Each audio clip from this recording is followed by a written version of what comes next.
Concrètement, le centre d'hébergement d'urgence à Besançon, comment est-ce que ça se décline? Comment est-ce que la Croix-Rouge est mobilisée? Ça s'est décliné, on peut le dire, un peu à l'arrache. Vraiment. On a dû véritablement s'adapter avec un tas de contingences compliquées. Et finalement, on sait à la Croix-Rouge qu'on a un protocole qui induit des besoins spécifiques, une surface, comment dire, au niveau des personnels, une quantité de personnes pour faire telle et telle tâche. Donc en fait, ça s'est mis en place tout doucement et on a bénéficié de l'énorme. Mais je dis parce qu'en plus, c'est une mère, il faut quand même le préciser, qui ne veut pas être mise en avant.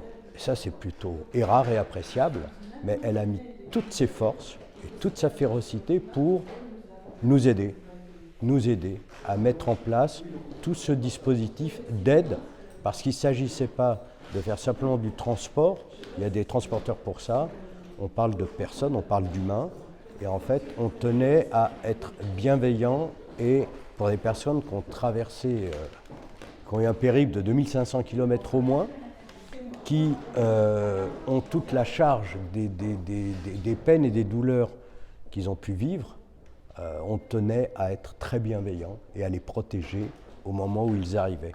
D'où le fait de les garder un petit peu pour s'apaiser, se reposer et leur permettre d'avoir une résilience derrière.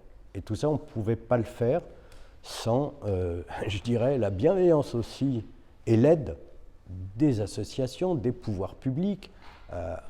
On a eu de la chance sur ce coup-là, d'être bien tombé dans une bonne agglomération avec une bonne préfecture et des bons services, vraiment. Le CCAS a été omniprésent aussi et voilà, on est prêt à assumer la suite. Samedi, jusqu'à 110 personnes devraient arriver. Ça veut dire que combien de personnes seront mobilisées au centre d'hébergement? Initialement, on a prévu une 50aine de personnes au besoin. Alors, on ne va pas utiliser tout le monde, mais on a, je dirais, un vivier de 50 personnes mobilisables avec psychologues, médecins, infirmières, interprètes, on a tout. Donc nous, c'était vraiment la volonté de ramener des réfugiés, mais tout de suite, en fait, on s'est mis en lien avec la Croix-Rouge puisqu'on savait leur expertise, on connaissait leur expertise, leur expérience.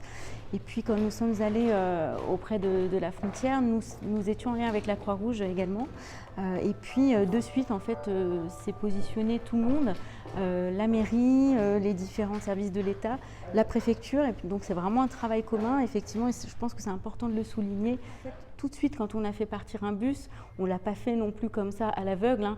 On était déjà en amont avec donc, Keolis, avec la mairie, avec la préfecture et avec la Croix-Rouge, pour justement pas se dire on va ramener des personnes très bien, mais qu'est-ce qu'on va en faire? Voilà, parce que effectivement, on parle d'humain et on fait les choses correctement et de façon sensée également. Oui, on les attend et on a hâte de pouvoir leur offrir un moment de souffle et d'espoir dans leur vacarme et de pouvoir les accompagner décemment et d'avoir des équipes qui vont les accompagner au niveau psychologique et médical.